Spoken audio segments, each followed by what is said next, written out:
Move that there. I think I'm live and my hair's an absolute state. However, for everybody that's come on to join me through this experience, hello.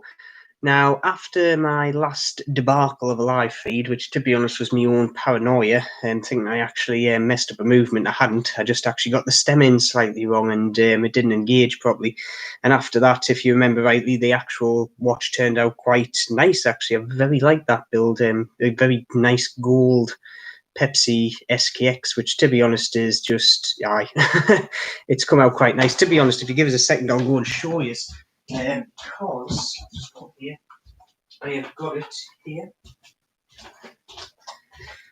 Bar with me, I put them in little cases and stuff like this, but there we go. And as we can see, oh, hello, Celine Driver. Yes, your favourite drinking guy is back, and I've obviously got my customary drink, which today is homebrew because I've run out my normal ale and I've still got another 20 pints of that to get through, so I thought I'll have a sip of that today. But this was the watch that you partially saw getting built until I actually thought I messed the hands up, but I hadn't, or the movement I should say. The only thing that I hadn't done was actually made sure that the stem was fully engaged into the movement. It didn't feel right and I thought it was something else, but it wasn't. It was a simple fix of just reinstall the stem. Half an hour after I did the build, it was done. So, like I say, this is going to be a general Q&A. I am also going to actually be going through a semi-build. So what I've done this time is, if I just put the camera down here, I've got another build I'll put towards here. However, I've actually done some of the work beforehand. So I've actually got, I class as modules. When I'm working on builds, I class each section as a module. So I've got the outer module, I've got the inner module, and basically the bits in between. So I've done the crystals and I've done that. However, I will talk through the process that I've gone to put them in.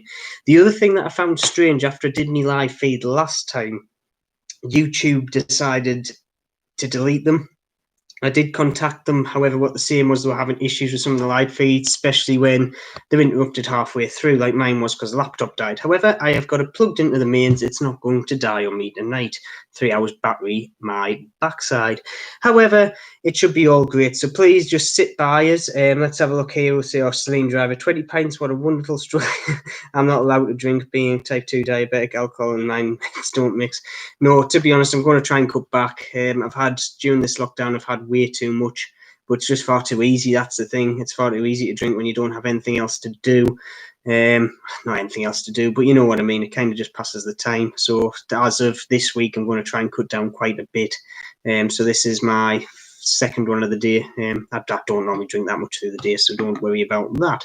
So as always, like I say, just general chatting the things, just continue as you were. I'll go through this build, show you step by step what I've gone through, any questions you've got on tools or any way that I've built it, and also general watch chat, because like I say, it's the way we normally do it. I'm just going to do it with something else happening in the background, which hopefully will be good. The other thing is I have took my spotlight away because I look dreadful with it on. I look like I was anemic and just absolutely horrible. So I've kind of got my normal lights on here. They're bright enough for my eyes, so we shall crack on and do it. Now, like I say, I've built up pretty much the main parts of the watch, the assembly bits. Now, this one is basically using the parts off the actual customer's gold SKX. So this is the original case, the original bezel and stuff like that. However, you want to utilize it and put another actual movement in, which this is actually an NE15 movement, which is the equivalent of a 6R15 Seiko. So it is quite a good movement, slightly more power. I think it's got 50 hours power reserve and more accuracy because of the actual spring materials different.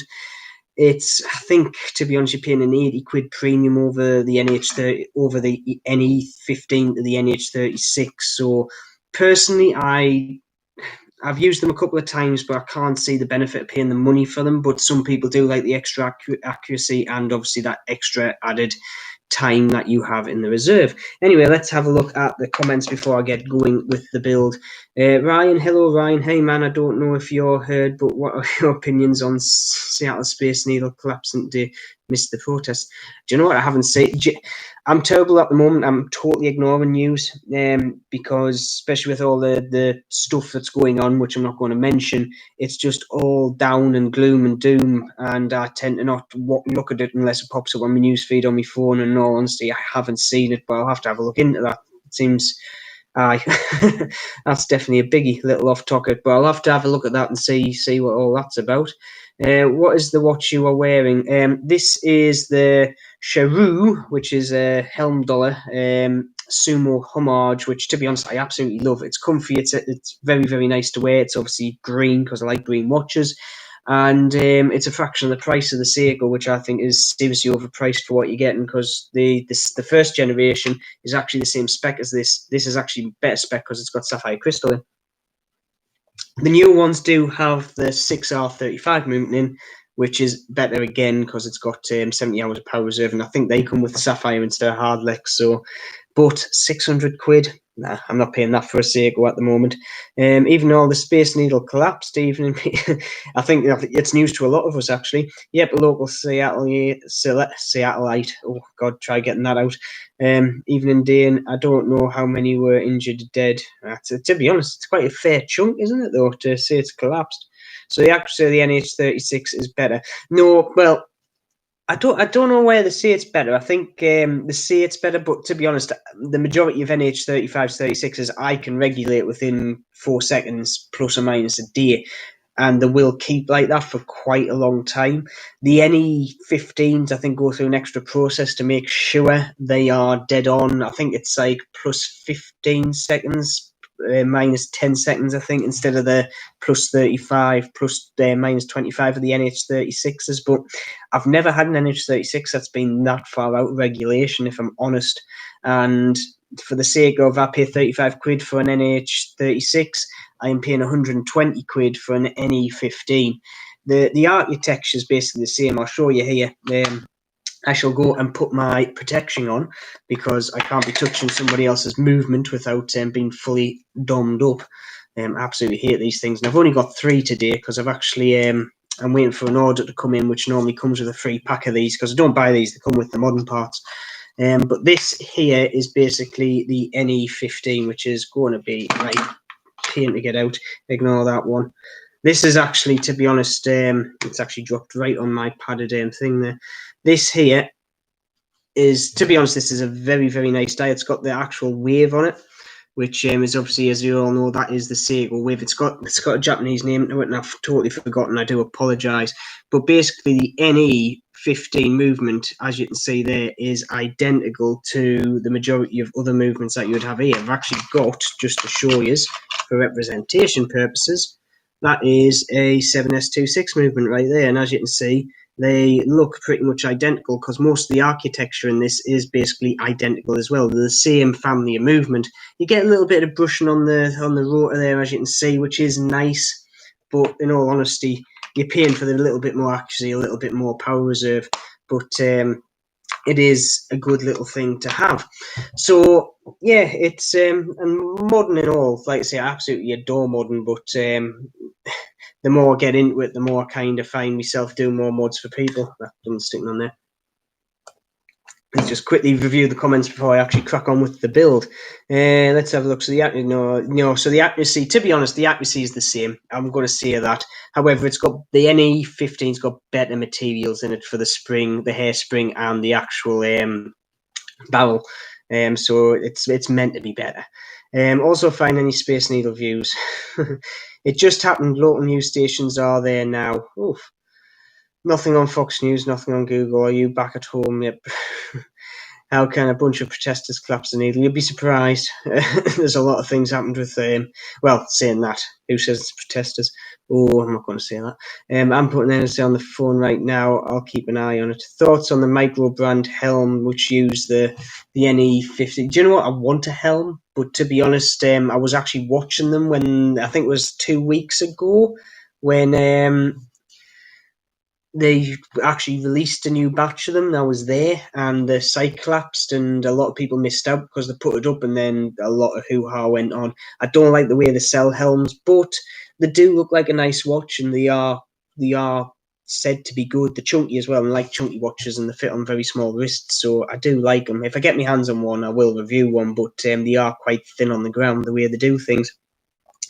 But to be honest, like I say, a lot of my Z losses, 2 of my Z losses that I've got out of 5 now, have got any NH35s in, just because in my mind, if I've got an NH35 movement in, if anything goes wrong, it's only 35 quid to replace the movement in it instead of a ETA or something like that, which then is getting into the hundreds of pounds. So I do tend to actually get that.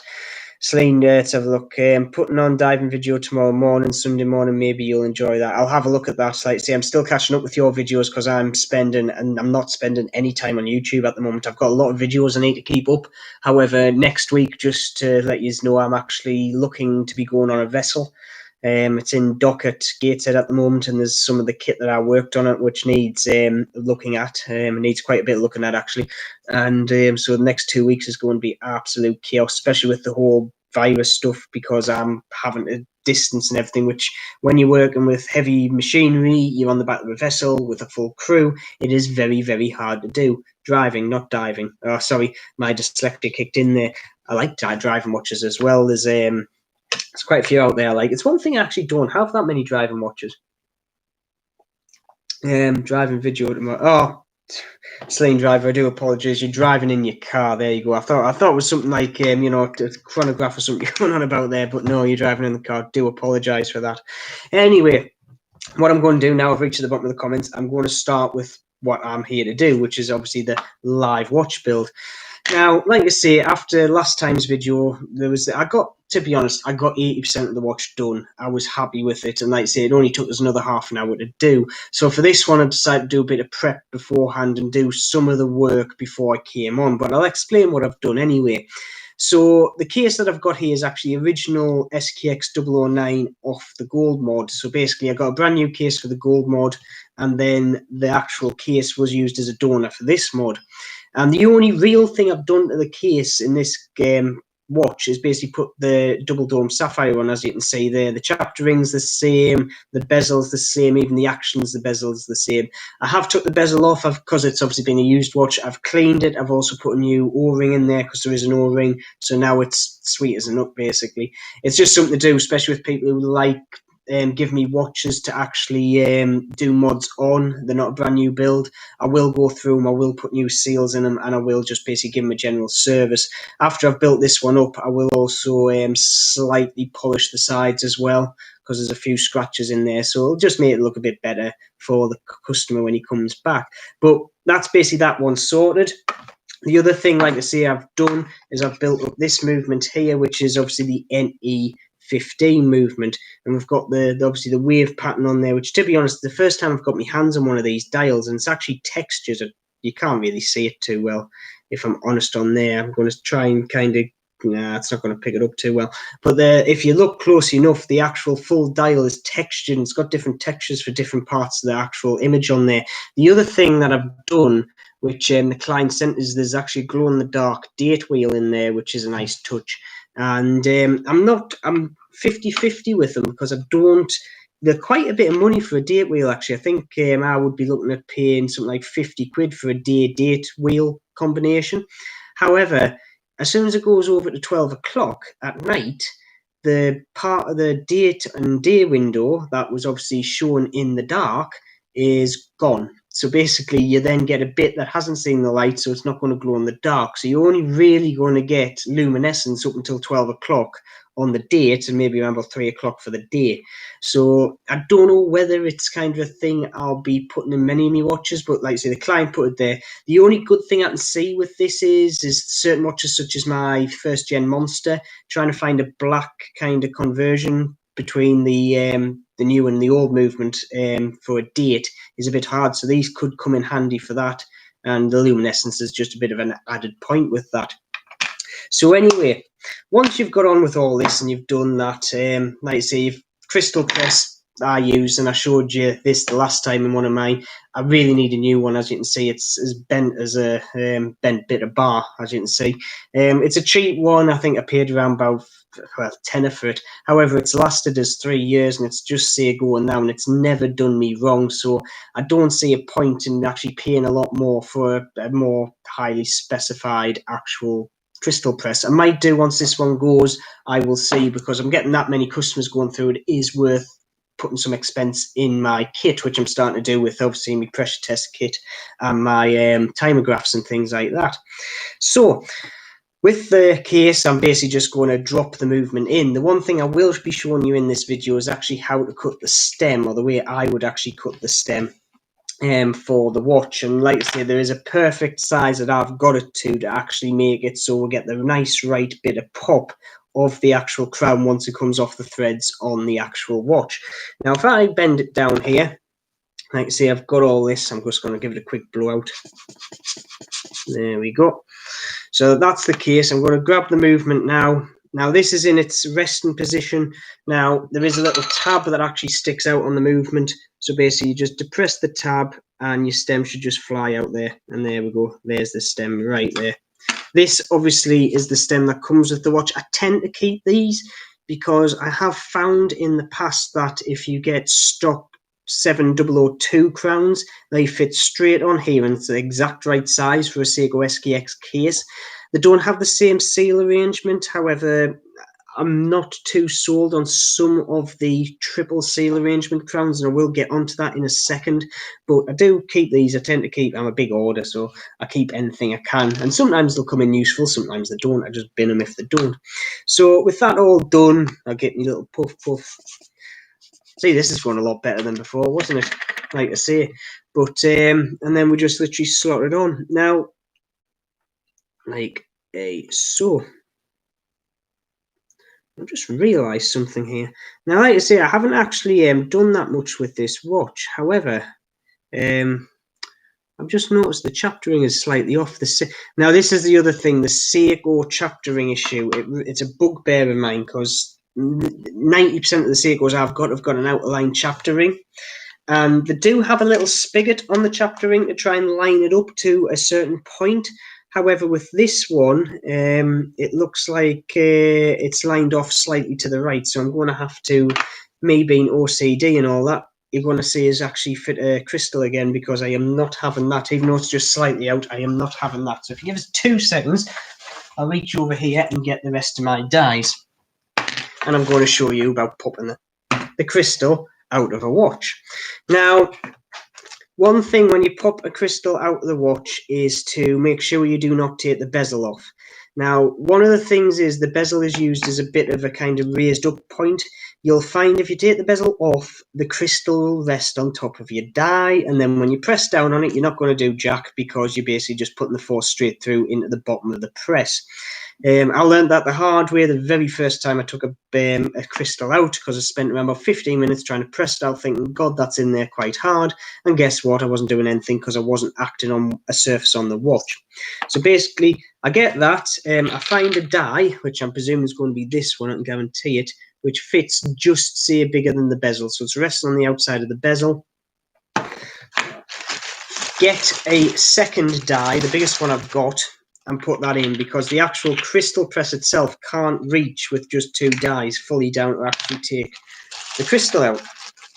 And then what we do is get I can go a slightly bigger size than that. Get a smallish enough die which will fit into the actual case itself. Make sure you actually get the right size die, because if you get one that's slightly too big, you will jam the die in the case, and that's also a right pain to get out. And this one I have put in, there we go, click. Now, the other thing you have to watch, and this is just kind of a FYI, if you have a mineral glass in your watch, especially if it's got a crack in it, when you do this, it's going to fracture. Normally, if they're intact, they don't. Sometimes they might, if they hit the metal part on the die, they'll suddenly fracture, and then you just literally, they're gone all over. So when you're doing this, I tend to do it on a place where everything's going to get caught and there's nothing the bits of glass fibers can get into that will muck the movement up. So always keep your movement out the way in a covered box like I've done over there. So with that out, I am going to now adjust the actual chaptering to where it should be, because like I say, it's a right pain in the backside. I've also got a double seal on this one, on L seal, I should say, on this watch. There we go. So you have to actually, oh, come on there. You actually have to take the seal out to get the chaptering in. The original Seiko seals, you can actually get the chaptering past them, but the L seals actually sit on top of the chaptering, and it gives you slightly better sealing. But anyway, when I'm doing that, let's have a look at the comments. Who's come back? Oh, Time in the UK. Hello, Time in the UK. Nice you could join us. Like I say, hopefully this feed's going to be a bit better than the last one, because like I say, the last one was absolutely atrocious. Well, it wasn't atrocious. Like I say, I just thought I did something that I actually hadn't. But now that I'm back, I've decided to do it again, but slightly better with prepared assemblies. Like I say, I'm sorry you're cutting off half the face as well, but I think you're more looking at this than my face, and I'm going to have another bigger as well, because I need some. Oh. Homebrew gets better with age. So let's have a look. Sling driver. I just placed an order on Amazon for something proper burn screwdriver. On the last bracelet job I did, the cheap just let me down. I've only got one Bergen item, and that is a Swiss Army bezel popper offer. It's a bezel knife basically, so it's got a Swiss Army proper blade on one side and a bezel kind of blunt blade on the other, and it's absolutely fantastic. I think I paid 26 quid for it, which is a bit on the steep side, but to be honest, for bezels and stuff, it is a good thing to have. I think I'm going to send you a watch. Oh, you can send me a watch by all means. Is that to fix, or I'm guessing it's to fix? Not that, the thing is, I love fixing watches. This is the thing. I get into it so much. It's yeah, I'm sad like that, if that makes sense. I like little things that I'm good at and I can kind of get my teeth into and get sorted and done. It's one of those things. Like I say, I think it's one of the reasons I like being an engineer so much, because when I'm good at something, I like doing it. I know that might sound big-headed to me, but it keeps you in, doesn't it? It keeps your mind kind of fresh and straight. Anyway, before I press that down, I'll just show you what I've done next. So I've got the chapter ring in place. I've made sure the seal is actually seated properly down onto its basically seating surface. Because it's an L seal, it also slightly covers the chapter ring, so it also holds that in place very nicely as well. They're meant to be higher rated than the plain seals that you would get on a Seiko, because obviously it seals both the side and the bottom of your crystal. And Crystal Times, if you read their site, have claimed that their cases have been tested to 500 meters, which is obviously a standard Seiko style case with a triple O-lock or O-ringed sealed arrangement on the crown and this L arrangement in the actual crystal. Can't say it's been proved by my things. I think they've proved up to 300, which they can say is definite, but it is nice to have a little bit of added reassurance. Let's have a look there. I need to find a proper bezel removal tool. Those knives destroy cases. Can you? Well, the thing is that I'll show you the one I'm on about, actually, because I've got it here in the box. And oops, there we go. And it actually is a Victorinox. It's me third one, including my watch. But basically, what you've got is you've got your flat knife, obviously your plain old Swiss Army knife on one end, and then you've got your bezel removal knife on the other end, which is this one's actually one of the best ones because it is sturdy. You think you're going to break it because some bezels are on quite tight. And yeah, I'm always worried about actually breaking this knife, but it's held up very, very well. The only thing is, I say, the one thing that I've got with bezels is coated cases. I absolutely detest taking bezels off cases that are basically PVD coated. Clear coat's another matter that seems to be well within the realms of stain. However, coated cases I try and avoid. Kind of once the bezel's on, I leave it on, because if you destroy the coating, you've messed up the rest of the watch. Basically, I don't like it, because even with this one, I'm just going to bring my little samurai build in here that I did with the meteorite. As you can see, lovely bit of meteorite in there. However, the one thing with this is like I say, everything lines up. However, one of the castellations, which I call them on there, it's out. Even though the whole bezel and all that's the same, my OCD sitting there going, it should be straight, but I'm not going to even dare take this bezel off this, because I can guarantee the first thing I'll do is scratch it up, even with tape. One good tip, if you're taking bezels off, if you've got electronics tape, line it along the kind of the crack between the bezel and the case and flatten it all the way down and push into that, because it just adds a little bit of cushion between the case and the bezel. And to be honest, 9 times out of 10, it does save you from scratching up your case if you slip or something, because it just basically goes onto the actual electronics tape, not the case itself. So that's one of my top tips that I've learned over the years to do. Let's have a look. Can't see anywhere the hand replacement, but you can review it before that. Oh, if you wouldn't mind, that'd be great. Time in the UK, because I say I'm all for that. I've seen them about, but I've never actually got my hands on one. I fancied buying one a couple of times, but instead of buying that this time around, I've actually bought a Pagani design GMT, the new 40mm one we've got, which I'm quite looking forward to. The review will be coming up soon once I get through the door. But I've been looking at the well, what is it, the cadencine? Is that the way they do it? But they are good for what you get. The specs of them are fantastic. I think they've got Mi-Auto movements in, I think. Some of them might have NH36s in, but I'll have to refresh myself from that. Slane driver, yeah, I have one of those. I constantly scratch up the lugs tops. When I first started, I did as well. Like say, if you get the proper tools, one of that, because I've got another one which looks exactly the same, but it's a cheaper version, and I'm not going to lie, I have scratched up cases with that one just because it doesn't seem to like to fit between the bezel and the case that well. That one does; it seems to get it off. Has to be a better way. The other way I used to do was a very sharp dumpy knife, so basically sharpen it up razor sharp, and the sharp edge would get in. The only problem is if you slipped, you'd have your finger off, and I cut myself up a couple of times doing that method, so I'm not going to do it again. Once got that, I stopped that.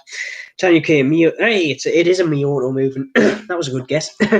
But no, I'd be much appreciated, like saying, put it this way, if you've got the hands and stuff replacement, if you're going to lend us it for a few, I'll just do the hand swap as part of that, as a favour to you if you want. So if you're all right with that time in UK, I'm more than happy to do that for you. Just send with either new hands if you want to replace it or actually change it up. And I've got something else for you. So if you give us a second, I actually got this off a guy. I'm just seeing if I can actually find where I put the thing. Let's have a look here. There we go. I have got this watch here, and this was kindly donated to the channel along with another case. I think it was a monster copy, and this is actually a Vostok kind of dress watch. He sent it in and basically said, look, you can have it, and you can also, if you want, do it as a giveaway, which I'm going to once I fix it. He bought it as a fully working watch, but the problem is, if we kind of hold it up here without getting a light into it, which is going to be hard to do, that says 7 o'clock. And as we can see, the hour hand is sitting directly between two numbers. And I think what's happened here is whoever serviced it has muddled up his o'clock and his half past, because if I hold it up at half past, like so, it actually lines up dead on. So basically, when they've reinstalled the hands up here, they've done it upside down. So it now is actually dead on the hour when it's on half past. Easy fix to do, and the movement is actually keeping good time. So whoever's done it has done a good service on it. So what I'm going to do is I'm going to correct the hands on this, and I'll actually get the chap's name, because he was very kind to send it to us, and like I say, I was over the moon that he allowed us to do it as a giveaway. So this lovely little kind of second-hand Vostok, which to be honest is in good nick, and I do rate Vostoks. They're very, very good watches. They're very, very hardy, and just look at that acrylic crystal on top there. It is absolute. It just oozes vintage style. But in the coming weeks, that will be done as a video, and that will be coming up as a giveaway watch.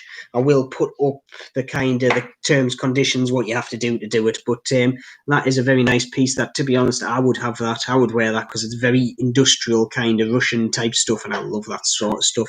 Let's have a look. There's still nothing on here about the Seattle Space Needle. I think that guy was having a laugh.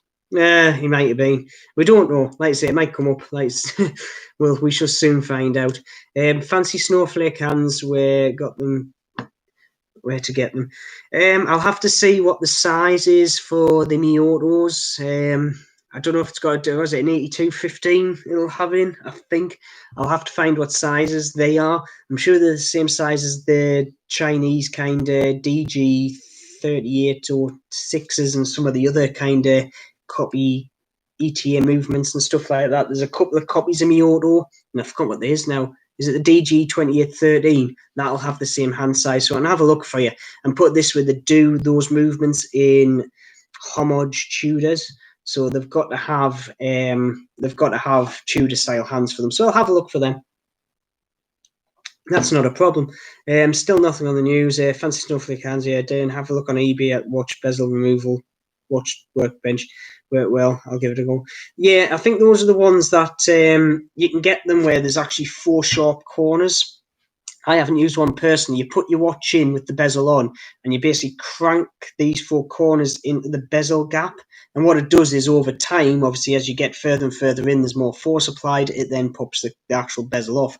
I haven't used one myself. I might try one, but I'm a bit hesitant with the way it works and damaging the case. But you never know. They might be better than obviously a knife tool, because you have to use yourself as kind of the anchor point, or something that could slip. But we'll have a look. Time UK, message me your details and I'll post. I will do. I'll drop you a message, because I'll have your contact details somewhere. I'm sure I have. You've sent us pictures of a few things, so I will get them. I'll get my details to you ASAP, hopefully after this or / tomorrow. Steam driver, I'll have one of those four corner tools. I'm afraid to use it. It looks menacing. It looks like a thing of torture. It looks like a thumb torture device. But anyway, with that, let's get on with the actual insertion. Now, this actual crystal was meant to be a flat one. Well, not a flat one. It was meant to be a low domed for a flat insert. Now, the insert that the chap's actually going to be putting on this is this fully loomed 12-hour Batman. And it's actually got I think it's got a sapphire insert on the top, because it does have that kind of glass effect on the top. So I think it's actually sapphire. But the other thing is, when you're buying crystals, you have to make sure they will fit the bezel insert. So if you're going for a standard flat crystal like you would get in a stock SKX, you need to get a double dome sapphire that will match that. They normally have a bit of a chamfer on, and the actual dome doesn't come up as high. It'll actually start to chamfer straight out of the bezel. Whereas if you get one of the chamfered bezel inserts, you can go with a higher dome to match it, because if you use one of the lower ones, you get an unsightly gap around it. So you just have to watch these, and when you think about buying parts, make sure you get the right crystal for the right bezel insert. And they will say on most sites will say this crystal is for angled bezel inserts, this one is for flat inserts. So it's just something to watch out for. So anyway, with the crystal in, obviously the seal's back in. Now, I normally replace the seals. So if I get a watch in that's already got a crystal in place, I will replace the seals. This one in here is a new seal. Now, because one, it's an L seal, and two, I know it's gone in fine. It'll go in fine this time as well, because it's been done before. I am happy using it a second time, because it's basically been out and in once. When I get the single-sided seals without the L lip on, or it's obviously been in an older watch, I will replace them as a matter of course. It's just not a risk I want to take. All my watches do get depth tested, so we do find out if they've got a leak or not anyway. So with that done, just a light bit of pressure on the crystal, just making sure you kind of even it out. Now, sometimes just walk it around ever so gently, pressing it. I don't like going full bore all at the same time, because that then, in case if the crystal's ever so slightly off, you will nick the seal, you will jam it under it, and then it'll never sit square. It just won't. And then once I'm happy that it's down and it's square, I just give it one almighty push, and you normally find it clicks straight into place. And as you can see there, that is a nicely squared up crystal within that. And like I say, this is actually a higher dome that I was actually expecting. I was expecting a bit of a lower dome crystal, so it's going to stick up quite a way out of the bezel insert. So with that in place, I can now put in the movement. Now, the movement I've already took, as you saw, the crown out. Like I say, as always, if you've got any questions about any of the modern things I'm doing, please put in the comments. Have a chat amongst yourselves. I'm not one of these people that are going to bug you because you're having your own personal chats. I'll just maybe butt in on half of them and go, oh, wait, that's not meant for me. But here, ho. So next thing is, hopefully, I will then put this in and the dial will line perfectly up with the chapter ring. Because like I say, it's a 50-50 chance, because it's either going to be to the left-hand side of my little cutout in the case or to the right-hand side. And I've gone to the right because we're slightly over to the left, so hopefully it now all lines up and everybody's good as gold. So if we go like that, we turn it over, I am going to then grab my little pusher downer thing. If you give us 2 seconds, I'll just go and grab it. Let's have a look here. Now, sometimes when you go to push the movements actually in, there will tend to be, especially when it's a new movement with a new spacer in it, which this one is, you have to kind of just lightly push around the movement. So 1, it goes in square, 2, you know it's fully home. And I use this, which is actually for removing the pins out of your bracelets on the watches. This one's slightly too big for the majority of them, like, but it's got a nice flat end on there that's thin enough just to tuck itself down and just go around and make sure the whole movement holder is home. And it'll just kind of click around. You just make sure it's all square, and then once it's in, you should be pretty sure. Yeah, well. And there is your good old NE15 movement in the SKX case. Now, the other thing with the NE15 movement is you cannot get a date complication with it. It only comes with a date. It does have the mechanism in it, though, to actually reinstate the date complication. The first variations of this even had the pin for the gear. However, now this one actually has the hole for the pin. You don't get the pin with it. So if you do have a 7S26 movement and you're brave enough, you can actually get that pin out, press it into the actual base of this movement, and reinstate that feature. Now, I don't know why they actually missed the feature out. I don't know if it's because obviously if you've got it in, it's more energy going in, changing the day, so that obviously helps keep the energy reserve up. I don't know, but if you can't do a direct replacement with a normal SKX dial and day-date dials with the NE15 movement. As a matter of fact, I think the majority of newer Seiko movements, the higher end stuff, the 6R movements, don't have a date complication at all. It's just a date one, so it is something to be wary of. So after I've done that, the next stage is I'm going to have to now cut the actual shaft down of the actual for the crown. So like I said in the other videos, I've kind of got a perfect size for me, which is 14.2 millimeters. And basically that is giving me the nice bit of pop when it comes off the actual threads to say it's engaged. And the other thing is it gives us a nice kind of position where it screws all the way down but doesn't screw that far down enough that it actually locks the mechanism in the crown, because there is a small spring inside the crown and a little I'll just show you there. There's actually the top bit of the crown, which you can't see. I'll use my fingernail. There we go. That bit there actually moves in and out, and that's what gives you the pop. And if you push that too far in, like if the stem is too long, it will stick in, and sometimes it's a right job getting them out if you can get them out at all. It's just something you have to watch out for. Now, this actual crown here is a 3 seal setup. So what we've got here is we've got 2 O-rings, and there's also a seal on the inside which actually butts up against the actual stem tube itself. This one's actually a proper one. You will find some of them where they'll have 2 O-rings in, but they sit in the same groove. Those are no good, because an O-ring against an O-ring just doesn't work. This has come from an engineer. You need a backing ring for the O-ring to butt up against. You can't have 2 O-rings together. And I think the reason they've done this on those crowns is the actual groove's too big. So they've basically just padded it out with a seal. The thing I find with them is they don't fit in because they've pushed the seals out that much. It just doesn't go in. So with those type of crowns, what I do is I take one of the seals off, leave one of them in the groove, which isn't going to seal, and then I rely on sealing on the actual end part, which, to be honest, is more than good enough when you screw it all the way down. It's the same that Vostok screw. Vostoks have the seal in the end of the crown. The ones on the actual stem themselves are more there as a type of, I'm not going to say bearing, it's more of a bush to keep a nice kind of, to keep the crown parallel in the actual stem. So it's kind of one of those things you just have to watch out for. I'm just going to, before I actually get into, I'll turn this back up. Actually, to be honest, what I'll do is I'll put that into a clean box, because I don't want any bits of grit getting into that very expensive movement. Not expensive, but, you know, for a Seiko movement, it is quite expensive per se. Let's have a look at the comments. What have we gotten here? Let's have a look. Have a look on eBay. I'll give it a try. Message you the details. Will do. The best one has to be the round blades. It is, because I say that this one that I've got here, that Victorinox one, which is a Bergen tool, as you can see. That's even got a, I don't know if you can see that. If you want to have a look up for that part number at Bergen's site, you can get them. I got that off obviously Daggers,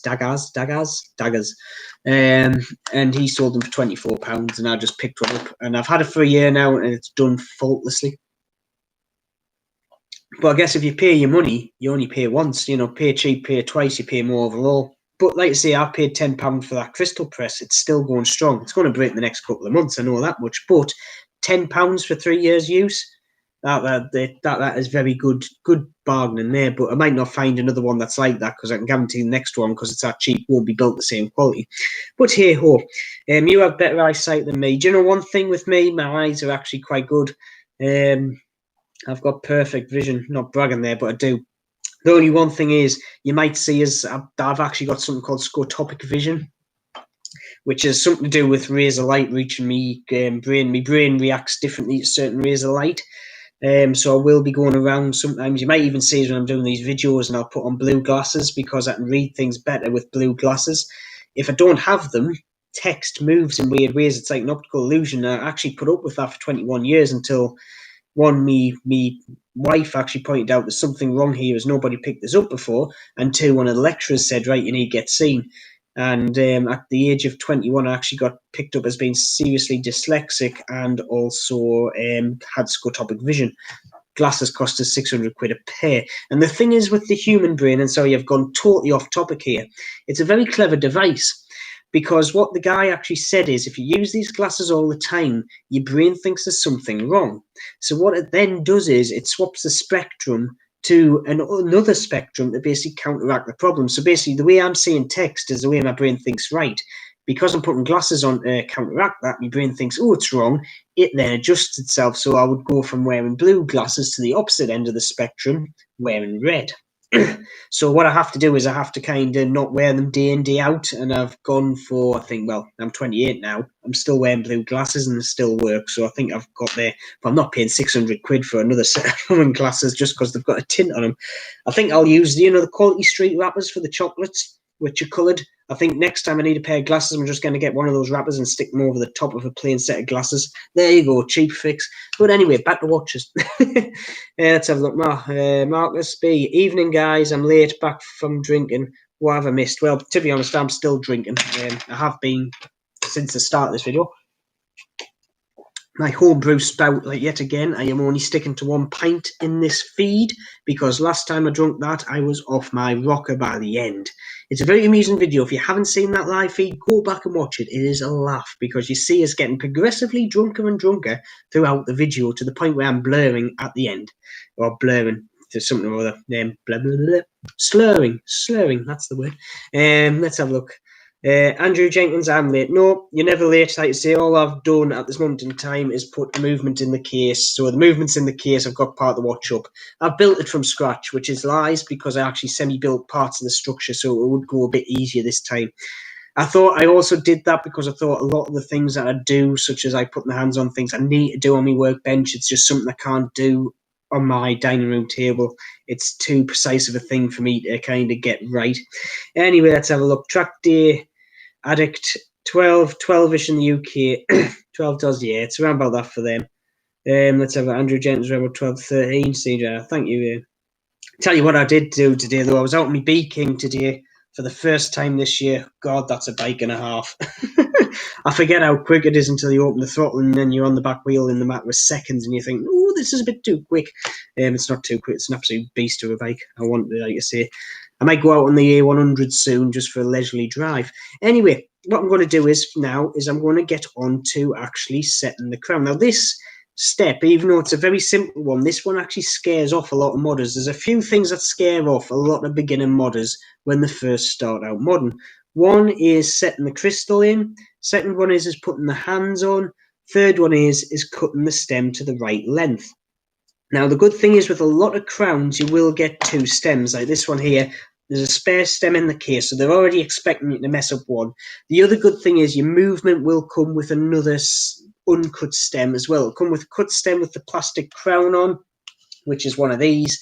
So your movement will come with one of them. Like I said before, keep them, you can use them. However, it will also come with an uncut crown. So you've basically got 3 goes to get it right. However, what I'm going to say now will get you perfectly right every single time with an SKX model case or an SKX conversion case. The first thing I've got to do, if you bear with us a second, is I've got to run down into the office. Yes, I have to run down into my office, which is obviously because I'm working from home now. I've got all my engineering kit here at home, and I like to keep all my engineering kit in hand. And this is a pair of verniers, which, to be honest, most of you will recognise as, well, most of you will recognise a set of verniers. Some people call them, well, the proper name is verniers. Some people call them calipers, even though that's technically the wrong term for them. And mine's even analog, so I don't even have a digital set. I can actually read an analog set of vernier gauges. So what I do is, firstly, even before I measure anything on that, I will set my vernier gauges to 14.2, which is, put it back slightly, which is there. So that's 14.2 locked off. So basically that there is from the end of the stem to the cutting part of the stem, which is obviously, I'll just show you on there. Just get that there. Oop, there we go. So basically line it up, and that's there in between the teeth is the exact point where I want to cut it.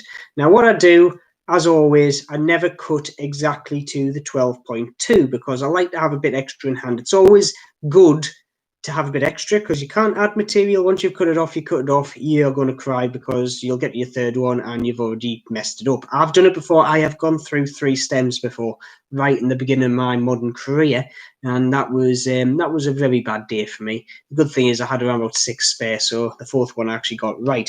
But once I've set it, and I'll just go there,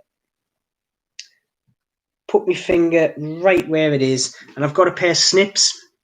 And then what I do is I put the snips on right at the end of the finger like that, and then I actually put it into a tray. Because I've got children, I don't like putting things flying around the room, especially little bits of metal like that. You just can't have it. So put it in a tray. That's safe there. And then once I've cut it, I then double check it, and that is, I'm going to say that's around about 14.5 millimeters, roundabout, give or take a mil, or a tenth of a mil, should I say. Now, after I've done that, what I do is I get a little sanding block, and I just literally go there, get it away from anything else, even under the table. Like I say, this is something I would do away from your mud bench because you don't want any kind of metallic fibres getting into your movement. Now, like I say, just brush away, just a couple to take the edges off, and there you go. The crowns themselves are quite good at actually finding the way on. They will cut themselves into it still. I won't go to say tap, but they will clean the thread up once they get biting. And this here is my sledgehammer of a vice. You should really use a pin vise for this, and I do have one.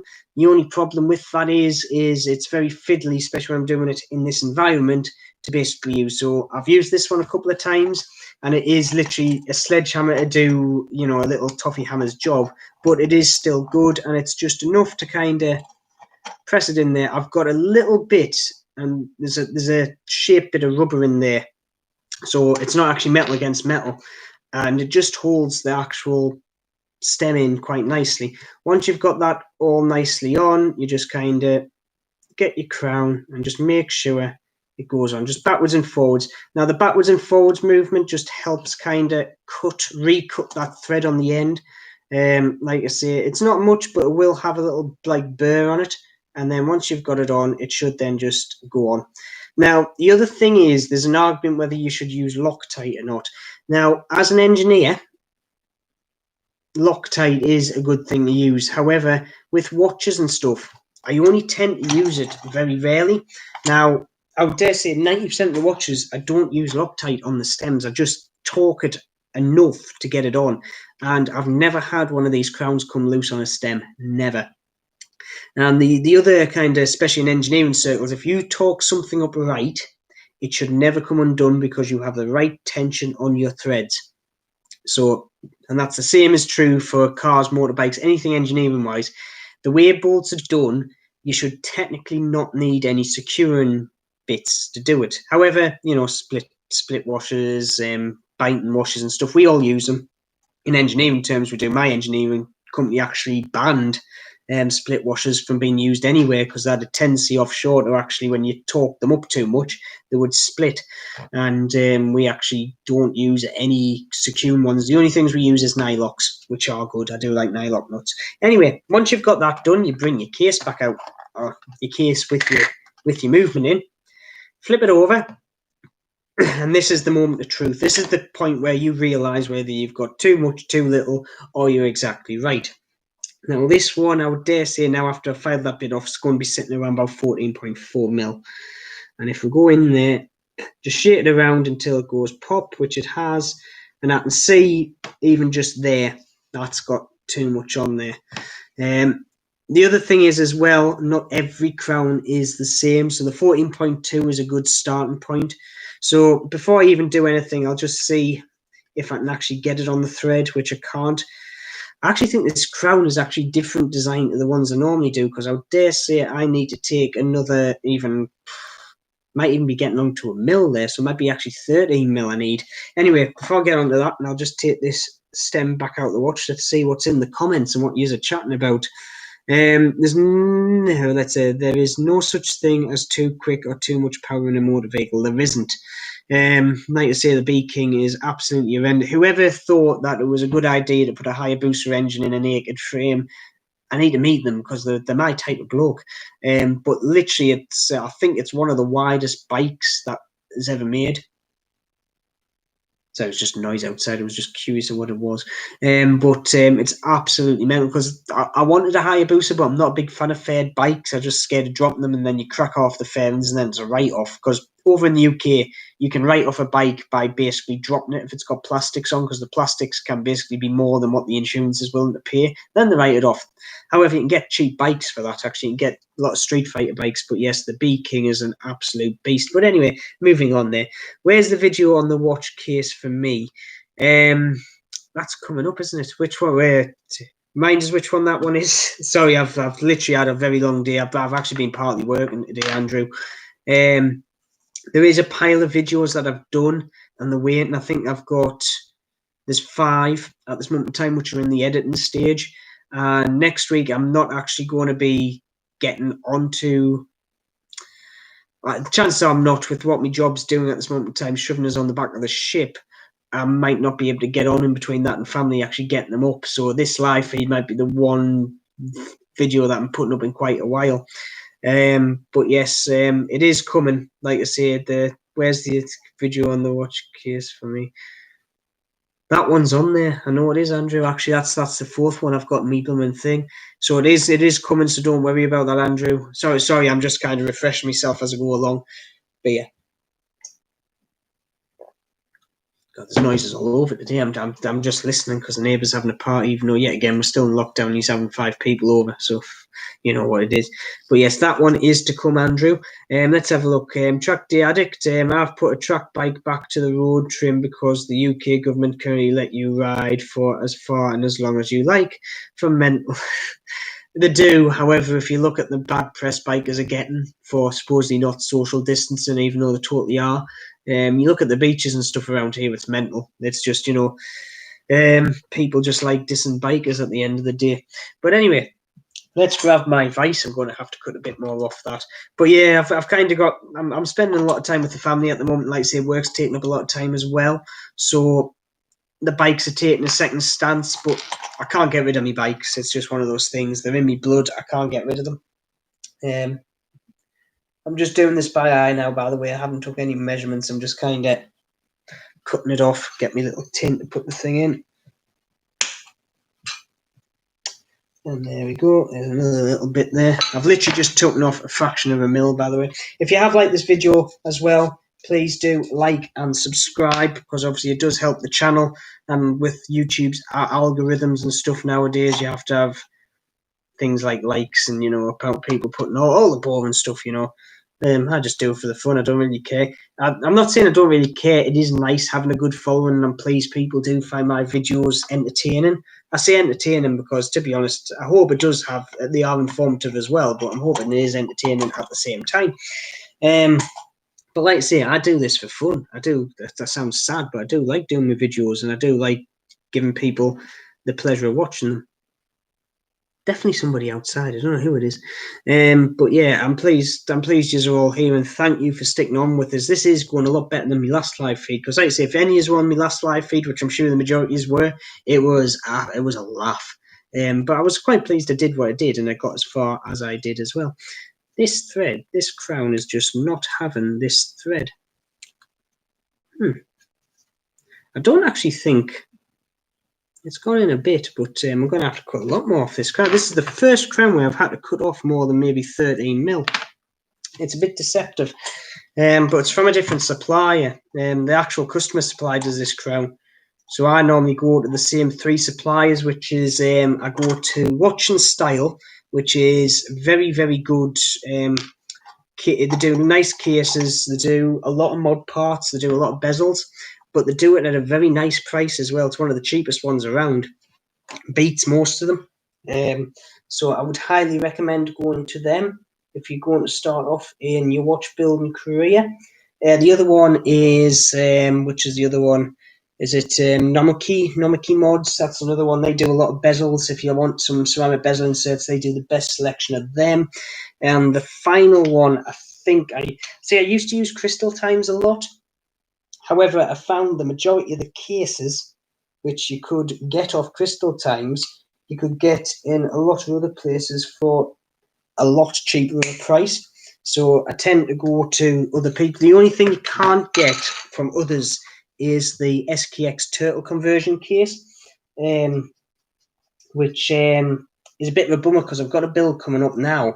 I've managed to get my hands on a couple of original King Turtle dials, which are quite like hen's teeth at the moment. I've also got my hands on a aftermarket version, which is in bright yellow. I didn't do it, but I'm kind of planning on doing a mini turtle mod with it. So basically, like if they brought out a mini turtle version of the turtle, which had a bright yellow dial, had red hands, and it had a black and yellow. I think it had a totally black bezel, but I'm going with a black and yellow bezel insert. I'm going to call it the Bumblebee because I'm sad like that. It's a watch that, to be honest, I'm going to build and I'm going to decide whether I want to keep it or not. I'm doing a lot of things now, like this meteorite watch here, which I did build with the intention of keeping. I'm selling now. I might put it on eBay tonight and see what happens. But the fact of the matter is, I've now bought another Zelos meteorite. I've bought the actual Horizons 2 blue meteorite, which I'm hoping is going to come through the door. The thing is with Zelos now, everybody who's bought the simple, I'm not going to say simple dials, the cheaper version of the dials where it's basically just like Starburst and stuff, they're getting the Zeloses through the door now. I'm going to have to wait a bit because supposing the meteorites are on a longer lead time due to obviously being meteorites are more of a specialised dial to make.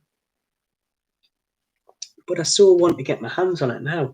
And this is another reason why I'm going into all these mods at the moment, because, I need the money. It's not that I need the money, it's just the fact of it's nice. I normally have a buffer, and that meteorite one ate into the buffer quite a bit. And, there we go. And I instantly tell once it's gone in, and that's kind of the gap. That's basically perfect. As you can see, there's enough bounce back there to be nice. And if I screw it in, oh yeah, there we go. That is that there. Just screws all the way in, no problem, not too tight. And you screw it out, and you will get that lovely, satisfying with a, there we go, pop. And you know, see, there's enough bounce on there to know that your crown is disengaged. And this is the other thing that I like about dive watches, is the fact of you've got that pop. It's like somebody said to me, why do you want a dive watch when you're just basically desk diving? Well, to be honest, it's a reassurance. I like having the screw down crown because I know once, like after I've set a watch, I go through the process of screwing it back in, so I know everything is sealed. Whereas let's take this, obviously, this little kind of Vostok here. The other thing with this one is I think the crown stem's a bit long and it looks too far from the case. But if I pull that out to the first position to adjust the hands, I might not notice that when it goes back on the wrist. So I do like having a screw down crown because it means it forces you to go through the procedure of locking your watch down, making it watertight. And I like that sort of thing. So even though I'm not going to go diving like 300 meters or 200 meters, I still like having that feature because I know the watch is actually nicely done. Now, the next point I'm going to do here is, because that's basically done, that there, the majority of that's done. The next thing I'm going to do is install the bezel insert. Now, I have got the case back here. As you can see, it's the original case back. And on the back of this, I have put the oiled O-ring. Now, somebody actually pointed out the last time in one of my videos about, oh, you haven't showed us oiling O-rings. And he was perfectly true. Yes, you need to oil them. I do oil them. And the thing is, with an O-ring, it's only as good as how you install it. If you nip one, it's not going to work. If you don't oil it, chances are you will not make it work. That was totally bad English. But basically, the reason why you oil them is when you're screwing down. So if I take the case back here, when you're screwing it down, you're going down, but you're also putting a shear action on your actual O-ring. And if your O-ring between the two surfaces decides it's going to basically catch, you basically put it in shear and you'll get a thin part of the O-ring and then you'll get a bunched up part of the O-ring. Many times you'll find this kind of presents itself by a little kind of, you'll get a little loop in the O-ring like that, that'll stick out the side of the case. So they'll put it up there. So you'll get a little loop like that and your case will be sitting there and it'll poke out the side of the case like that. 9 times out of 10, that's because you haven't oiled the O-ring and it's bunched up. Once they bunch up, you've stretched them, they will not seal properly again. The other thing is, when you take a case back off, you really should replace the O-rings in the back of the case. It's the easiest one to change. Just do it as a matter of course. It just makes sure that you've got the water resistance there for the watch. The other thing is, I double check everything with a water resistance test. A lot of people don't do it because obviously they don't have the equipment I've got to pressure test a watch.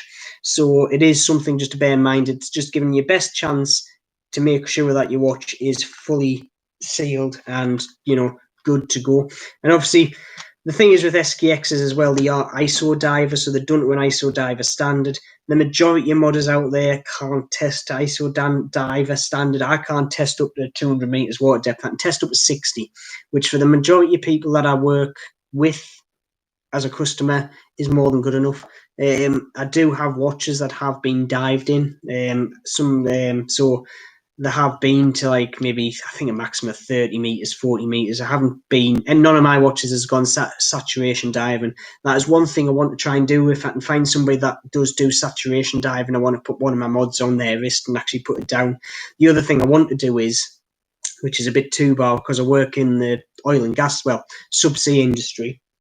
I work on vehicles that go to depths of maybe 3,000 meters below water level. And it would be quite cool to put one of my watches on one of the lesser ones, maybe 200 meters. We do a couple of plows that are 200 meters, just to basically say, look, my watch has dived down there. I do good things. But anyway, let's catch up with the chat. Let's see what you're doing, because the watch is now, it's not fully sealed because I haven't talked down the case back, but I'll leave that till the end. But yeah, that's basically that mod come together very nicely. But as you can see, we're missing the actual bezel insert. Now, the one thing I'm going to have to do actually is take off the old, well, I say old, this isn't actually old double-sided tape. This is actually new double-sided tape.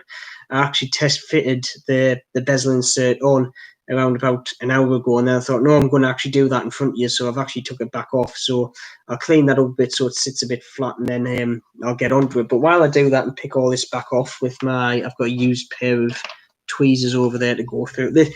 My double-sided tape I use quite easy. You just pick the corner off and it just all comes off, so it's quite easy. But anyway, let's go through the chats. Let's have a look here. Replace the fairings with treat ones from China and put the OEM fairing in a box, which then you'll sell. Well, that's with me Beking. I'm in the process of basically putting carbon fiber parts on it and then basically taking all the stock parts off. So if I ever sell the bike, which to be honest I'm not, because the Beekings are a bit of a rarity nowadays and they're an absolute mental machine, which I'm going to keep. It means I've got basically the new plastics in there, brand new, and the carbon fiber. Even if something did happen with the bike, like it got damaged, if somebody kind of went into it, or somebody decided to kick it or something, I've got panels to put straight back on if I need to. So yes, it is a good idea doing that. That injection molded case that you cut the watch out on. Happy days. Injection molded case. Sorry, you've caught us off the card there, the injection molded case. I'm coming back to that one, Andrew. Sorry, like I say, it's been a very long day and there's a lot of things on my mind at the moment. So, yeah, this is actually a good distraction. Sling Driver, I know a lot of riders do that. Seems like a great idea to me. Plus, you can paint the cheap, whatever you want. You can. The other thing in the UK, you can get something called on motorbikes, you can get a daytime MOT. I think it's still valid, where basically all you basically need is a reg plate. And you don't need lights. I don't know if you need a brake light. I think that might be the only thing you need. But you don't need lights. You don't need indicators. You don't need mirrors. You basically have got a road bike on the road. And I know a few actual bike magazines have took MotoGP bikes, hide on a number plate, and just gone for a ride and got a daytime MOT. The only thing is you cannot ride it in the dark. You will get done for it. So you have to be back before night's out. But you will find a lot of people will, once they've got the MOT, will basically cover the lights up, put covers on them and stuff like that. It's just for the racing look. But in all honesty, yeah, I've never had a fed bike. I never have. Closest thing I've got was my wife's RD 125LC. But even then it was semi-fed, so you can't really class that as a full fed bike. I have ridden them. I've ridden piles. I've ridden tell you one, the Honda RC30, that was an absolutely amazing bike. Friends got one, like 70 grand's worth of Honda, basically road bike for the race bike for the road. It was absolutely amazing. He's also got what is it, a Moto Guzzi SS750, which is rare as hen's teeth. He also had another race Moto Guzzi. He just buys these rare, expensive bikes. It's absolutely insane. He lets us ride them as well. This is a fair few years ago. I haven't seen him. I have to see if I can see him again. Let's have a look. Just like the vid. Yeah, like the vid, please. Like I say, it does help me out a lot. I'd like to know how dislike the video. How can you dislike this stuff? Well, to be honest, you always get into. You will know as much as I do as Sling Driver. You will get within. To be honest, the fastest I've had a video disliked, and I'm going to be open and honest with you, is within 10 minutes of me putting it up. Actually, no, 5 minutes, because I thought the video has been up for 5 minutes. You've disliked it, but the video is 10 minutes long. I think some people actually go around on certain channels and just dislike. It's just one of those things, you know. People don't like people doing well. I'm not doing well, you know. I've got a nice following, and I'm still keeping it up. But you know, it is good to know. What time is it? 10:05. God, time flies when you're having fun. Let's have a look here. By the way, Grimwood Watchmodern, any idea when Chris Times is taking orders again? I saw they set up a UK warehouse for UP orders. There's a guy selling them on eBay at the moment, which I think's their designated kind of seller. There is an American seller where you can get them from if you want to ship them in the UK. So Crystal Times are shipping, they're just not shipping directly out to Singapore. Is it Singapore they ship out of directly? But they are up and running, and there is a guy on eBay, because I was going to buy one of the turtle cases for my next mod. But I think I'm going to go for a Crowners 3 o'clock SKX case from Watching Style. Like I say, if you want, have a look at Watching Style, look at the cases. You can pick up a case, right? So you get a case back, click spring, all the O-rings you need, including the crystal seal, for I think the cheapest one they do £62.99. All orders are through DHL at the moment, so you have to put another $30, I think, on shipping. But even with $30 on shipping, it's still quite cost effective. The other thing, chaps, is me link okay, because I know last time it was a bit juddery. But anyway, please tell us with that. Out of curiosity, what would you be asking for the Meteorite watch? And it's an SKX mod. Do you know what? For the SKX one, I don't know. I know if I was building that for somebody custom, I'd be quoting them like 600 quid. But for the money I want for it, I would let it go for maybe 500 just to get it out. In all honesty, the dial cost us 150 quid. They come from a guy, and I'm not going to deny it. The guy actually is from obviously the Far East, and he makes dials for. I'm sure he makes them for a couple of companies as well. And he gets Meteorite every now and again. He does a limited run batch. He does these burnt ones, which are basically lovely multicolored. They go purple, blue, and they've got the lovely markings in them. And he also does black, and he also does silver. And I've had 3 through my hands. This is the first one I did for myself, and the other 2 were client builds. And every time they're just lovely. The other thing is with these ones, the type of meteorite you get isn't as finer of a grain as what you would find in like a Zelos or a deep, was it, I forgot what you call it now, deep blue or whatever. So it is a pattern that is very, very nice to look at. And I do have pictures. I'm sure I've got pictures on my Facebook page if you want to have a look at that. But like I say, the reason I'm selling that is just because I need the funds and I need to, like I say, just get things up after paying for that Zelos meteorite, which is I impulse buy. They sold out within an hour. I had an act on it. I would have slept on it, but they would have been all gone. But hey ho. Thoughts on the Phoebus Protos meteorite dial? Just ordered mine yesterday. Do you know what I like? As if I can't pronounce the name for love nor money. My dad's actually got two of them, both quartz movements, but he likes quartz because obviously it means you don't have to set the time, which to be honest, a lot of people do like. But overall, I've seen pictures of the meteorite dial. It does look all right, and for the price, it is a very nice watch for the price. You know, meteorite dial watches are expensive. The cheapest one I've picked up is actually my Zelos swordfish, which I got on the sale. That was $300 for a blue meteorite watch. It was absolutely phenomenal. It didn't come with straps. It came with a watch roll. But I absolutely love that watch to bits. It's an absolutely amazing watch. And yet again, if none of you have got Zelos's, get a Zelos. And he's got some fair few. If you have got a spare, I think it's $670. The New Horizon 2 is a watch to go for. The teal, if I didn't go for the blue meteorite, they do a teal version and it's got yellow highlights on it. I've looked at some of them. I'm even debating whether if I get enough money up, I might get one. I don't know. I might do, I might not. Zelos has bitten me now. Let's have a look there. It's worth. Is it worth changing from flat sapphire to domed or a high hat? In all honesty, it depends. If you've got sapphire crystal in, like me Helm dollars, I don't personally change them because the scratch resistance is already there with the flat. The thing is, with a flat, and this is, and to be honest, Zelos again, if you buy as like the swordfish has got a flat sapphire crystal. And the thing is with flat sapphire, it makes it look like you don't have a crystal in front of you whatsoever because of the way the light reacts to it. And it looks like you're just looking at the dial. The same is true for, I'm trying to think, Michuda's the same, they've got flat. And you just feel like there's nothing between you and the dial. I'm not going to say it's a problem because it's just it's a style.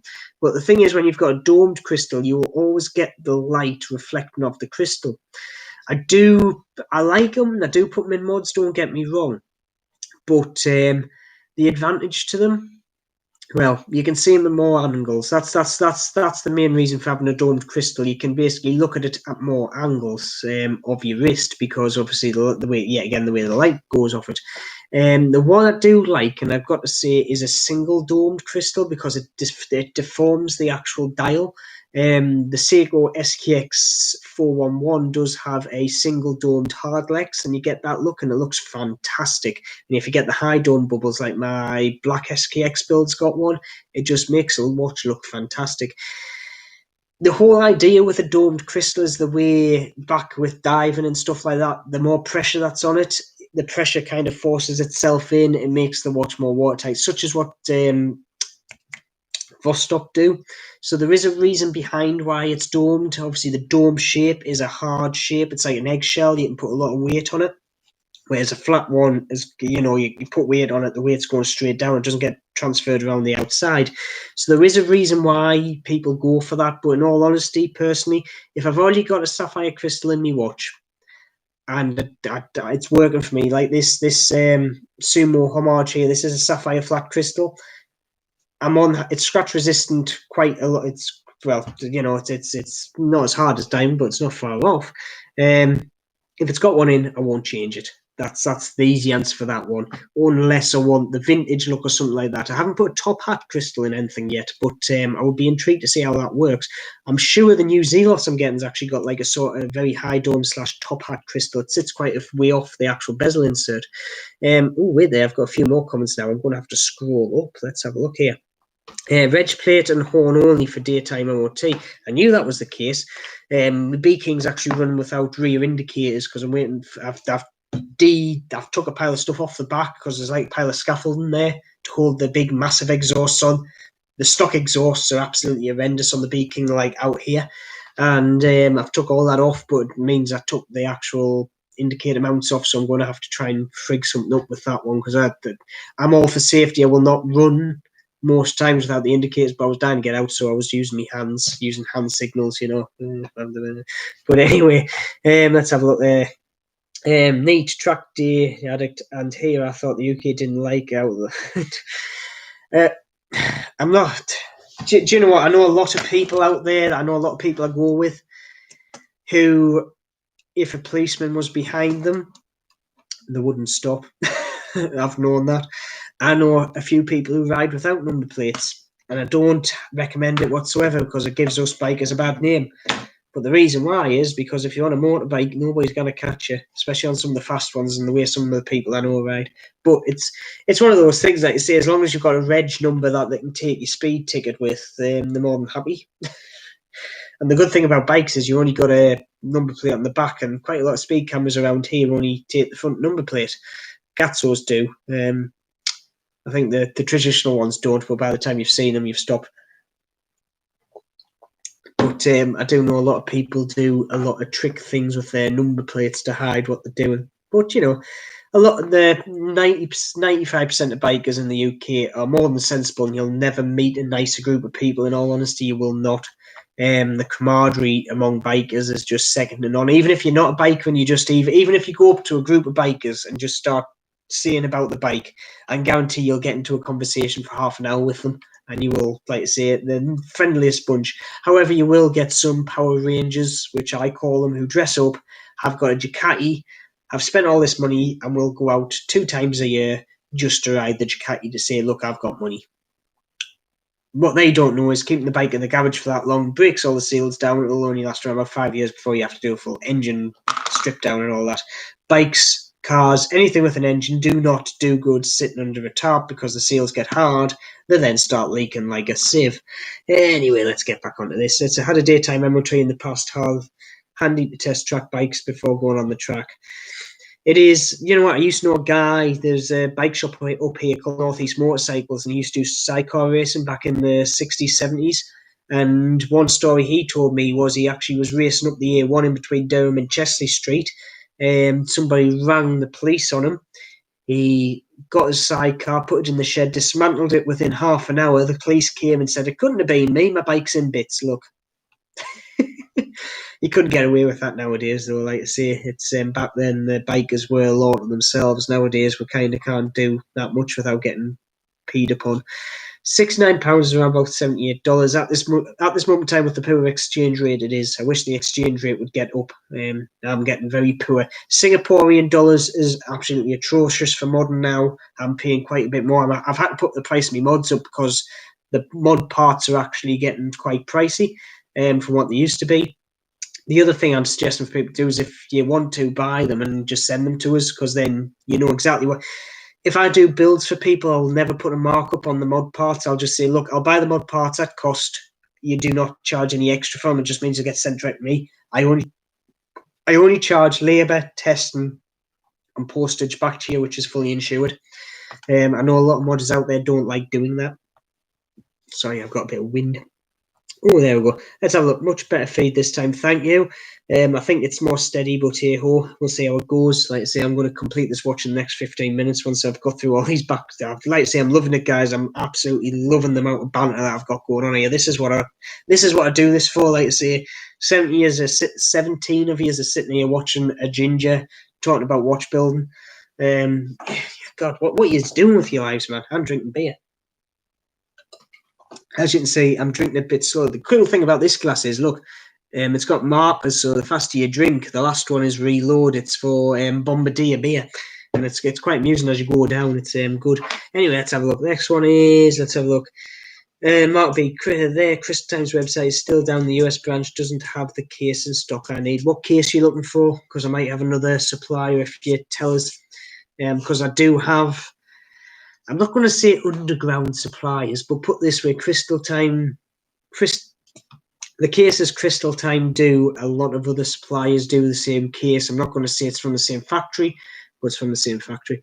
But I can get the majority of cases at this moment in time. Like I say, even the SKX conversion cases, 9 times out of 10, I can get the same one from somewhere else other than Crystal Time. So put what you're looking for. I'll see if I can get it for you, or even point you in the direction of who can give you it. Sling Driver, UK patch gangs, chapters, but not the style of bikes I'm into, so nothing about it really. Yeah, there's a lot of that up north. There's a lot of it. There's a lot of bravado with that as well. I know a painter who does my bikes has had a few of them in one. You'll work for my chapter here, but it's all people just wanting Sons of Anarchy kind of thing. It's a right pain in the backside. I don't like that sort of thing. I ride for myself. I've got a few select biker mates who I go with, but I'm not into all this kind of. I'm in the Suzuki Owners Club, which is basically just a club saying, "Oh, I've got a couple of Suzuki motorbikes, and they're great, absolutely great bunch of people." Anyway, let's have a look here. Celine Driver, hi, you have 20 Z-glasses right now. Yes, you do. When's that special one coming up on your videos, by the way? I want to see that.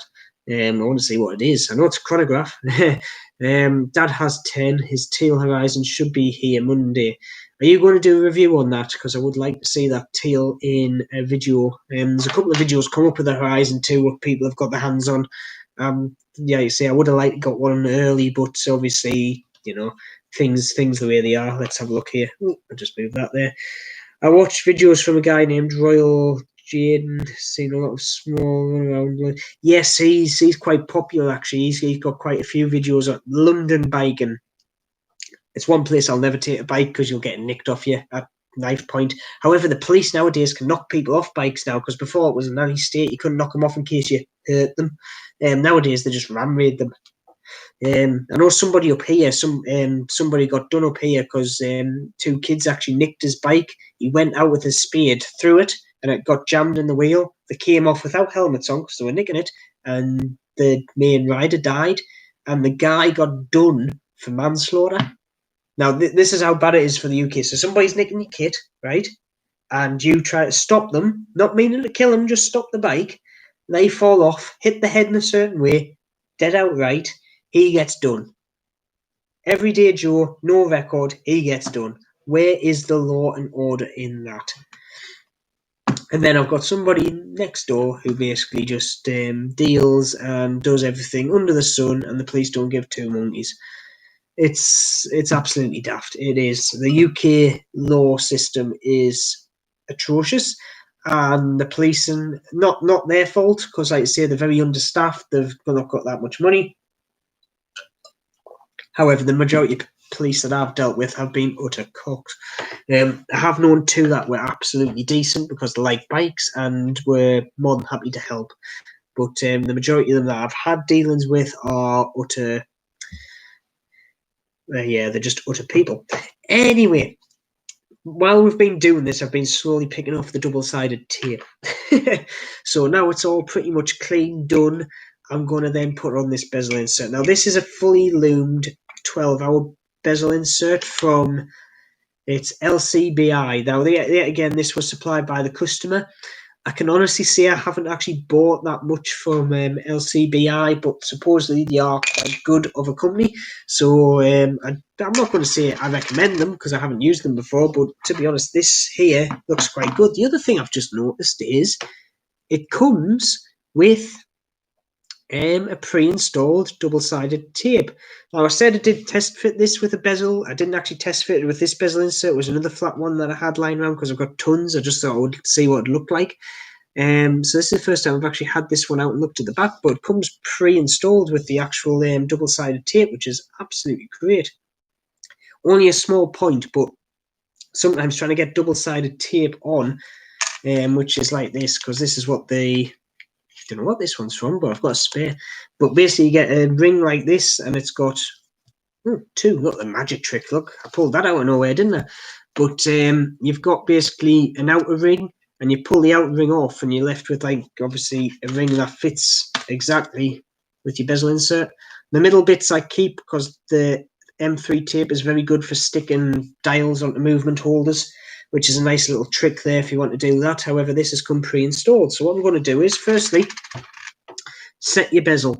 Now, one big mistake, which I've made before, can't lie, is when people put bezel inserts on, they don't make sure that your bezel is right up against the ratchet. So what you do is you rotate it a couple of times. You don't have to. And once you've stopped, just go back and make sure you've got all that backlash out. So it's basically sitting up against the teeth. Now, what happens if you don't do that and it's sitting between teeth, you'll put it on perfect to your eye with that in. You'll click it around once. It'll go in and you'll find it's misaligned all the way out. And to me, even if it's misaligned a bit, it does my absolute nut in, and I have to then try and pick the bezel insert out. With some bezels, you have to take, or bezel inserts, you have to take the bezel off to get the insert out. It's a right pain in the backside. But anyway, with this one, it should be pretty simple.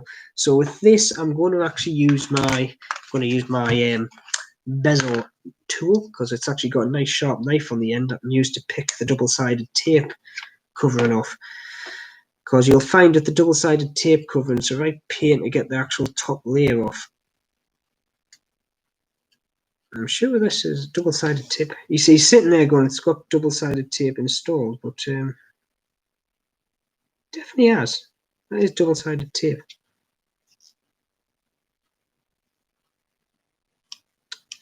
Just bear with us 1 minute, because like I say, even though I've got good eyesight, it's trying to get this off is a right pain in the backside.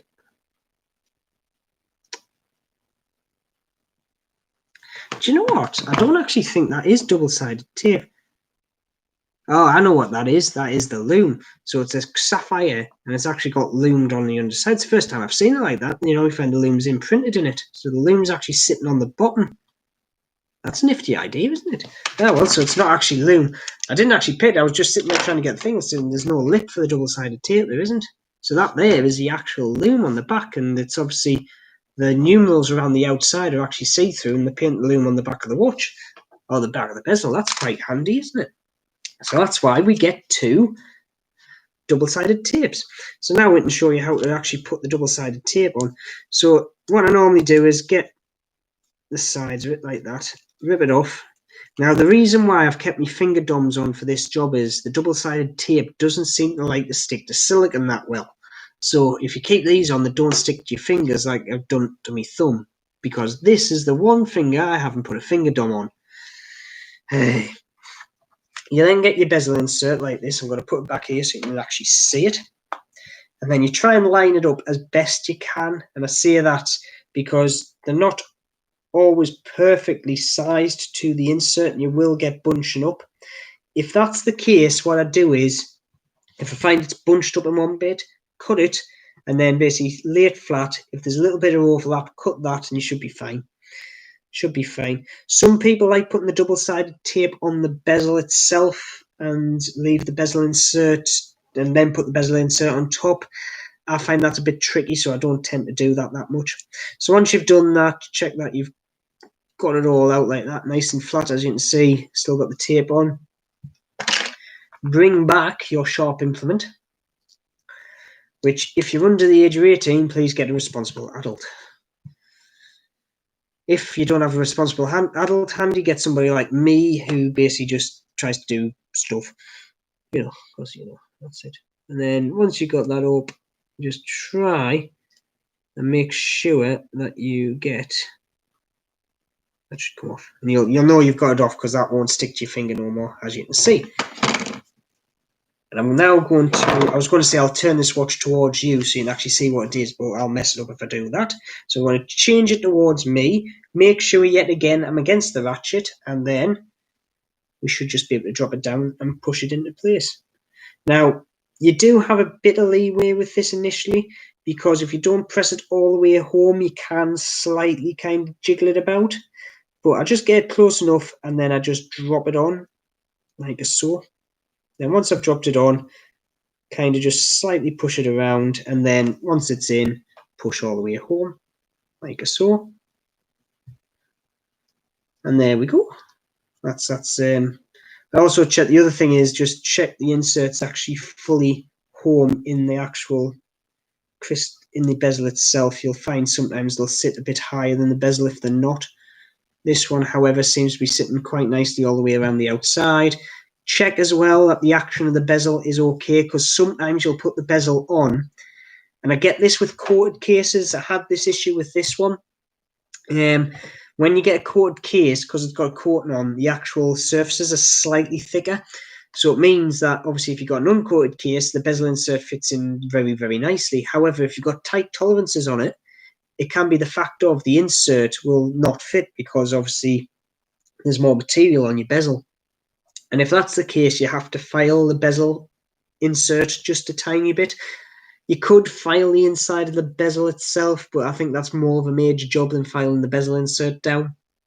And that's what I did with this one. I actually filed the bezel insert down so it had a nice fit, because once it was on, it didn't actually ratchet, because there was that much force going against the bezel insert against the side of the crystal, it wouldn't work. Now, don't get me wrong, it is quite firm, this one, but the fact of that is it's because it's got a new seal in it, which, like I say, it is actually quite nice action once you get going. Very nice click as well. This is one watch I would have. I'm not into gold watches, but I would have this SKX in a drop of a hat. And before I send this off, I'm going to do a full video on this because it is that good. Not saying I like it, but there you go. That is, I forgot what you call the wave pattern now, but there you go. It's the Batman. It's absolutely lovely, actually. I was never one for that. In pictures, that picture didn't actually look too good in a watch, but to be honest, once I've got that, it looks good. And that black day wheel does actually set it off as well. Like I say, I will, after this video, I'll take a picture and put it up on my news feed on YouTube. Do you know those little post bits? And I'll show you the loom of this watch, because I should be able to get the loom picture of that day wheel on there. Thing is, after I've finished a mod, what I normally do is put my knives away, because obviously I'm not trusted with sharp implements, and then basically just firstly go through everything, just check that one, the crown pops out, so screw it out, check pops out, yes it does, check the action there, pull it to the first position, check my days ticking away, yep, put the second position, check that everything is moving, which it is very, very nicely indeed. The one thing I can honestly say with the NE15 movements is, even though they're basically the same as the NH35s, they do seem a bit more buttery smooth, and they must be a bit more refined. They've got to be, because, like I say, setting the date, the actual time there just feels there's not as much resistance as what you would normally get on an NH35 or 36. It is great. The other thing I will do is, because I've only lightly put the case back on here, I will torque this down before it goes into a pressure test. And then I'm sitting here thinking there's no comments coming up. Do you know the reason why there's no comments? Because I'm still halfway up reading it. Oh, no. Let's have a look here. I do apologise about this. I was sitting there thinking, nobody's commenting, I feel lonely. But it's not. It's because I was halfway up the news feed, and it doesn't put you back down at the bottom when you do that. But yes, that is a modded watch. So I'm going to put this down here, and I'm going to read up the comments, and I'm going to catch up with all what you are chatting about. So let's have a look here. Let's have a look there, Jaden. He seems to favour the Quinn over the known chainsaw. Yeah, it's a Chinese bike basically, but Chinese can copy things quite well, as you know from a lot of watches I review. Hint, hint. But my mindset is, especially in my position, why should I pay more for a watch which I'm getting less for, such as Seiko's nowadays? I watched him as well, Celine. Chickens is forever trying to figure out what that accent is. He has got a weird accent. It's like Eastern European, isn't it? I'm sure it's Eastern European he uses. You should do a walk-around video of the Beat King. Would be cool.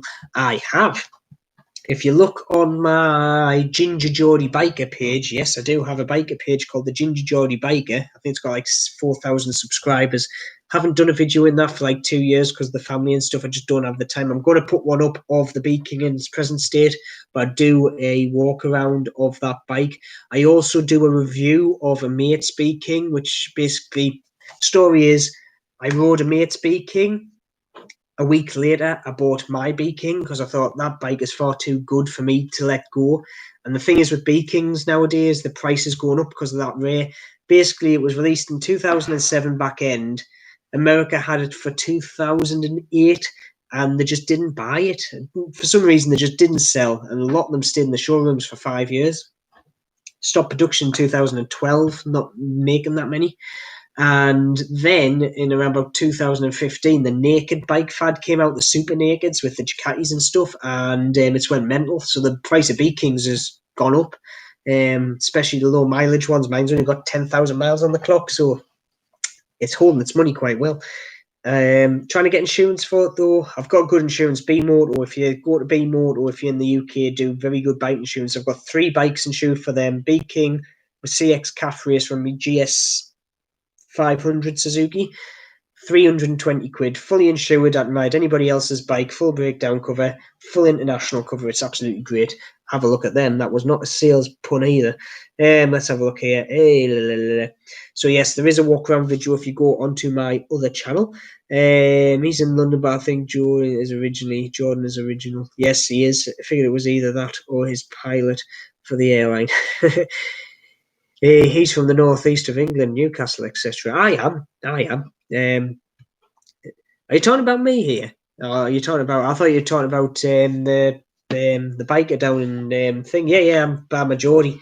That's what it is. I'm technically not a Geordie because I was born in Durham, so I was born south of the Tyne. If you're born north of the Tyne up to a certain point, you're classed as a Geordie. If you're born south, you're not. My second son's actually a Geordie because he was born in the RVI, and my dad's a Geordie because he was born in RVI. But I'm technically not. But my accent is pretty much Geordie. Not as thick, to be honest. This is actually not a thick Geordie accent. If you believe me with that one. Yes, mate. Let's have a look here. A lot of Parnas type watches with standard dials popping up onto eBay. There is a lot of Parnas dialed watches up there. Do you know what? There's a guy, and he's making quite a bomb on these, actually. He does mods. He does Seiko mods. And you look at the watch he uses, I can guarantee it is a Parnas Bellinger case, and you can get them on AliExpress empty, sterile.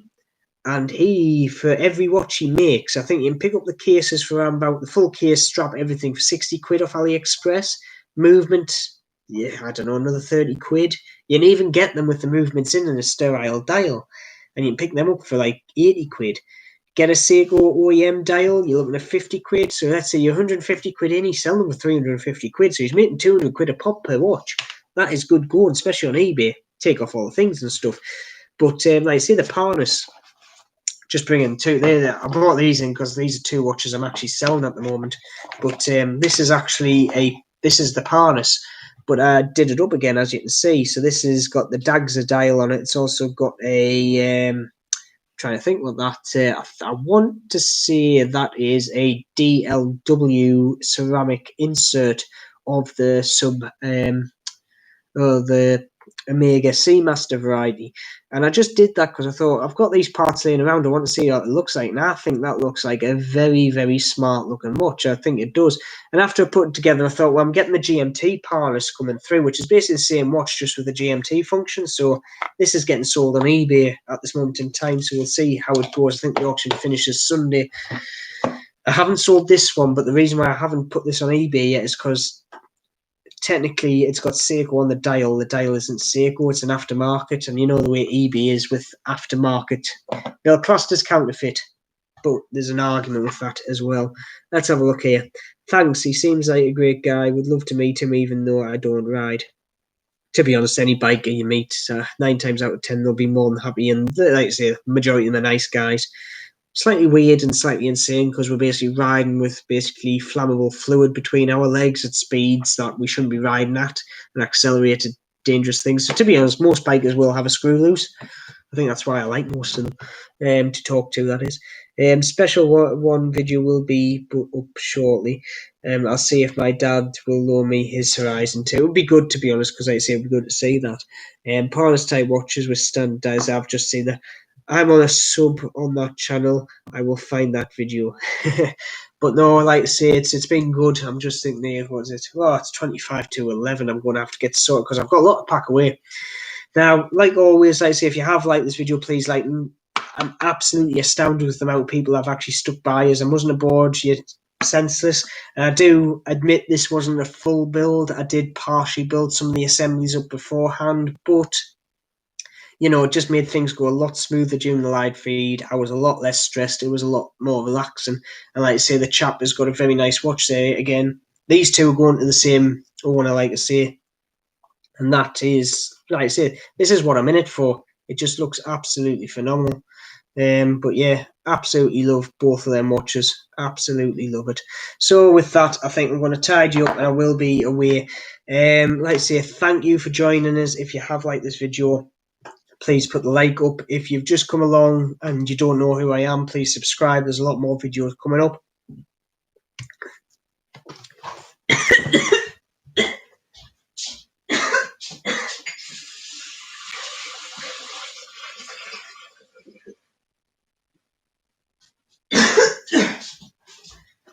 Oh.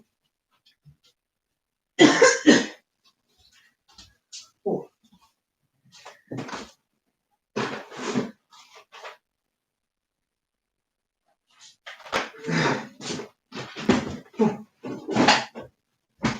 Oh, apologies about that. Oh. Apologies about that. Oh. Bit of acid reflux. I'm going to end the video now before it gets worse. See you later. Over and out. Thanks for joining us.